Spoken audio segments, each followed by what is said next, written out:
All right, front door. Hey, Alexandra. So I want everybody to meet my daughter, Alexandra. So Alexandra is one of the architects in the office. We also have a third architect, my son, Steve-Os. So the three of us make up Steve Basic Architect, and it is no better privilege than to have your kids working with you. And it's a great day for me because I love walking and talking about what I do and sharing those moments with my children. So we definitely have a lot of fun in the office. I'm excited to show you guys around the New Age estate and see the progress that's come along in the last couple of weeks.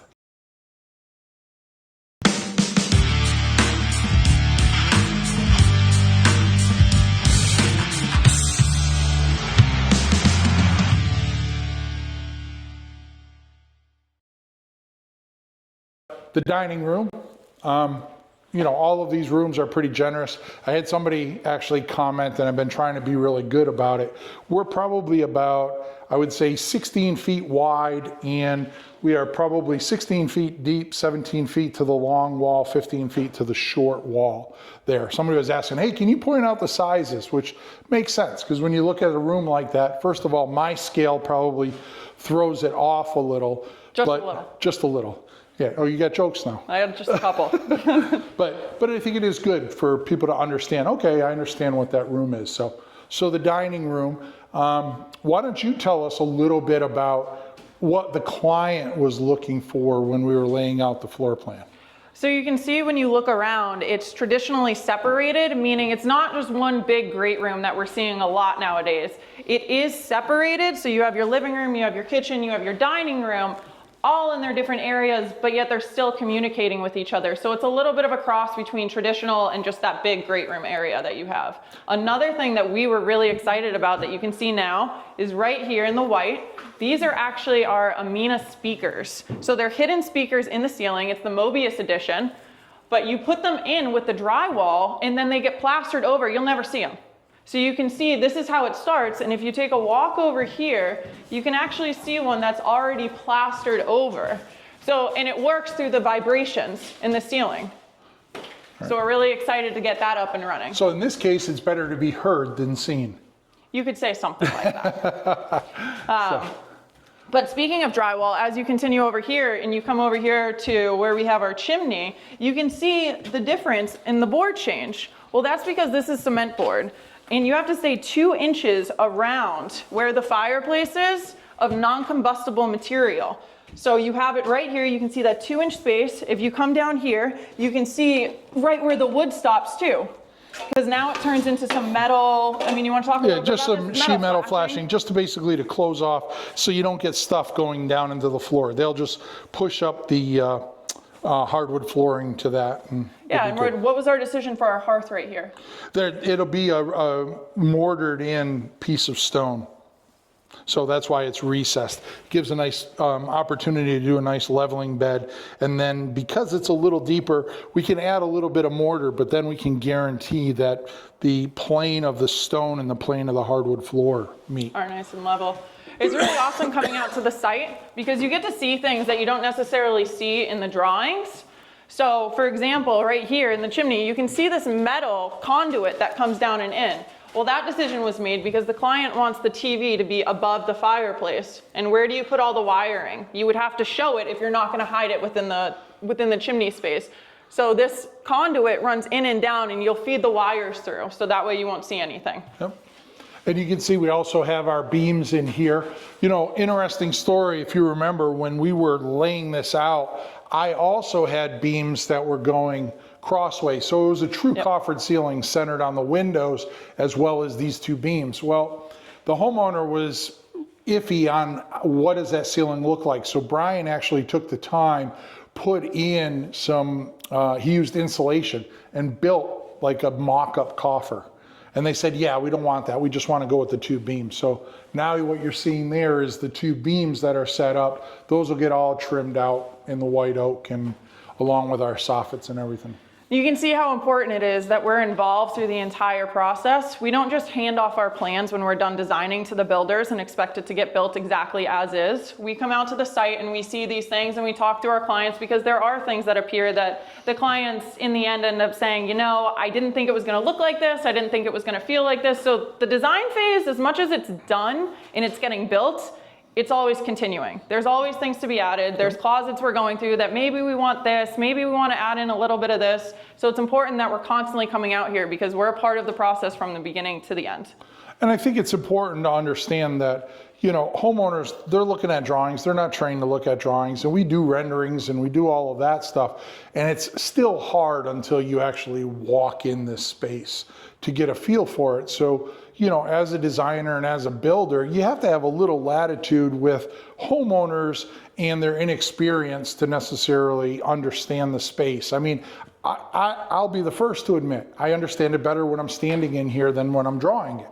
Even the difference when we start doing the renderings, I mean, we talk about that all the time. We see it on paper, we see it on plan, and we start the 3D stuff, and we always sit back and go, oh, wow, I didn't think it was gonna look like that. It actually looks pretty good. Now I'm getting pretty excited about the project. Yeah, you want to demo one of our doors?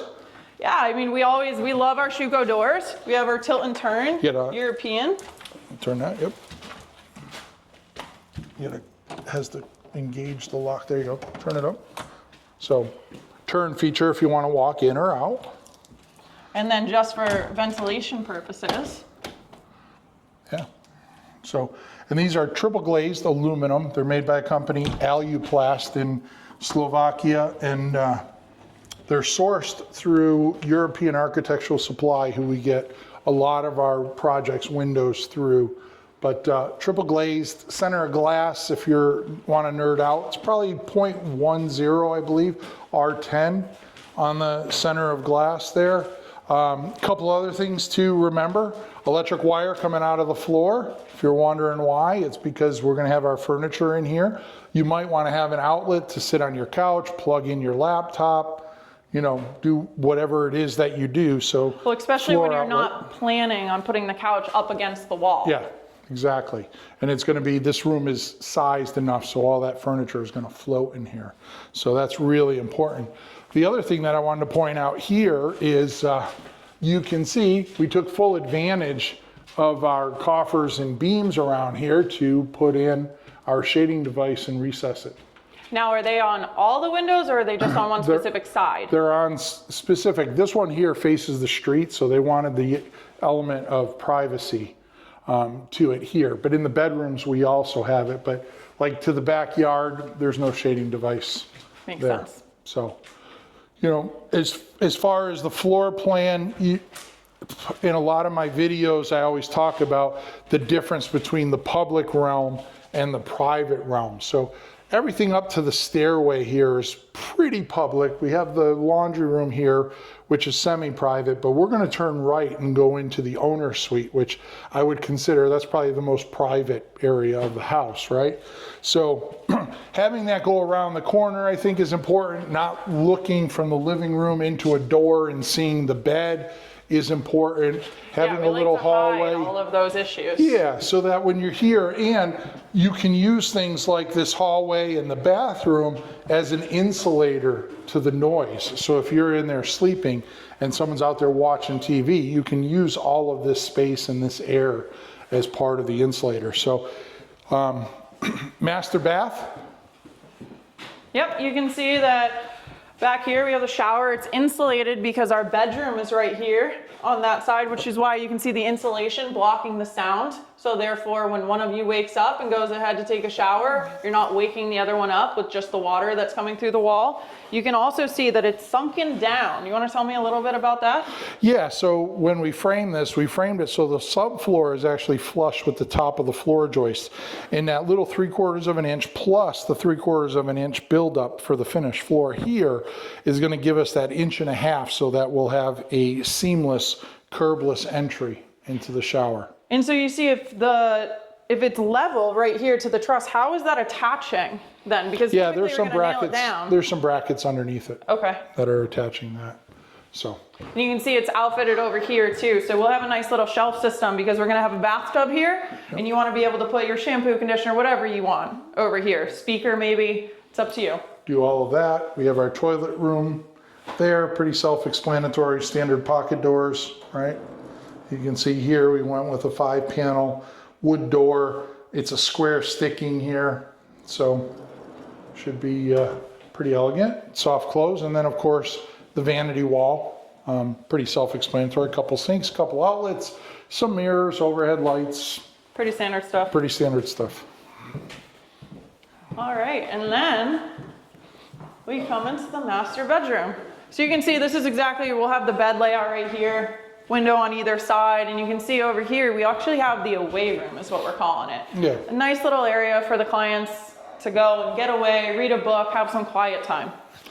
Yeah, and I think one of the successes of this room is certainly we space these windows far enough apart. Usually I run somewhere around 7.5 feet to 8 feet minimum to be able to fit a king size bed in between, which these will do. And you can see we have, you know, some wires and stuff here so we can have some lights by the bed. But we also have a wall there that we could probably swap this very easily, right? Yeah. We could put the bed against that wall, we could put a dresser here and, you know, have the bedroom basically flop. But yeah, the away room, this was her desire, and we don't have to go in there because we have a bunch of staging, but it's got a little mini cathedral. It's going to have a whole bunch of bookcases, a nice little rolling ladder.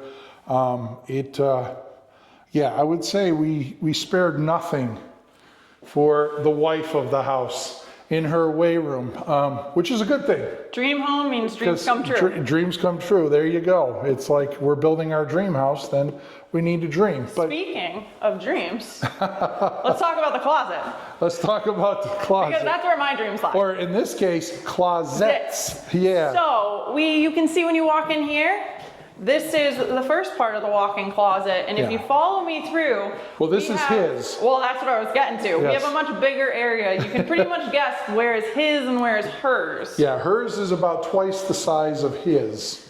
Hers is very well lit. Hers will have a built-in dresser, a little bench under the window, a bunch of shelving. Yes, you nailed it. Hers is going to be very well decked out. His is going to provide utility.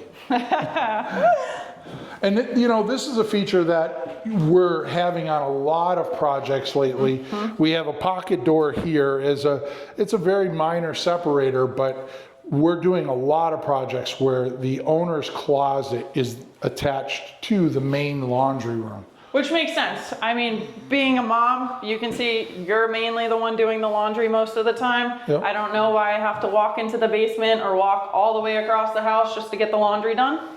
So this is definitely something that we're seeing all the time in our projects. Yep, and we have a little sink that we're gonna have under that window. We have more of our floating shelves here. Reagan did a beautiful job. Great shout out to her for interior design. She actually does do a really, really good job there. So. And I think that pretty much wraps up the first floor. Yeah, I mean, that brings us out. Why don't we close this out in the middle of the room? I like to have a nice big opening and you know, show off the project. But anyways, first and foremost, thank you, Alexandra, for joining us out here. It's always a treat. I mean, I get to walk the projects with her, but I finally got her to say, yeah, I'll try a video. So there you have it. Just one.